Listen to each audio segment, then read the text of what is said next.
সীমা খালামণি বা আমি যে নামে ডাকি পুটকা খালামণি শাক করতেছে। তো আমি কিছুই করতেছি না, আমি জাস্ট আমার স্যার গেছে, আমি পড়া থেকে উঠলাম, এই যে শাক করতেছে। দুপুরের তরকারি না, শাক ভাজি হবে। এখানে পোয়া মাছ ভিজানো হয়েছে, পোয়া মাছ দিয়ে মরিচের খোলা করবে যে, এখানে পেঁয়াজ করতেছে পোয়া মাছ রান্না করার জন্য।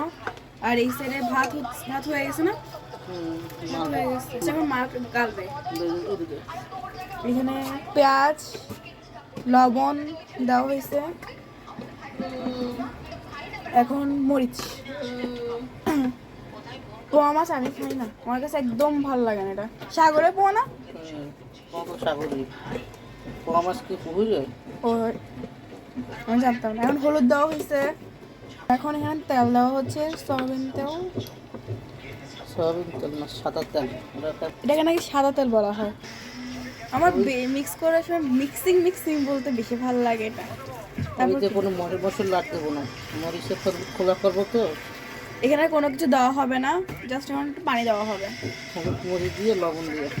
শুধু এখানে পেঁয়াজ হলুদ মরিচ লবণ আর পানি আর তেল, আর কিছু না। তারপর এটাতে মাছ দেওয়া হবে না। দুন্দুল, এগুলো হচ্ছে আমাদের গাছের দুন্দুল, আমাদের গাছে হয়েছে দুন্দুলগুলো। আর এই সাইডে আম্মু দিয়ে দিচ্ছে পোয়া মাছগুলো।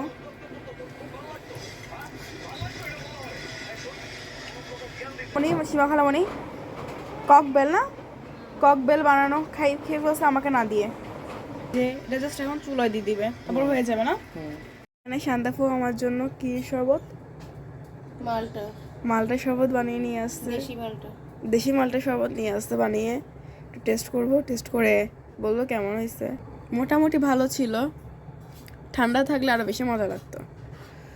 Thank you Shantafu. এখানে পুটকা খালামণি শাক কুটছে, এই সাইডে হচ্ছে যে দুন্দুল আর কি মাছ না, দুন্দুল শুটকি তরকারি শিখতেছে শাকে দেওয়ার জন্য। শাক ভাজি করতেছে তরকারি শুটকি দিয়ে। এটা কি মাছ যে, পোয়া মাছে কি মরিচ খোলা, পোয়া মাছের মরিচ খোলা। ভাইয়া বিরিয়ানি খাচ্ছে, কালকে মিলাদুন্নবীর বিরিয়ানি খাচ্ছে।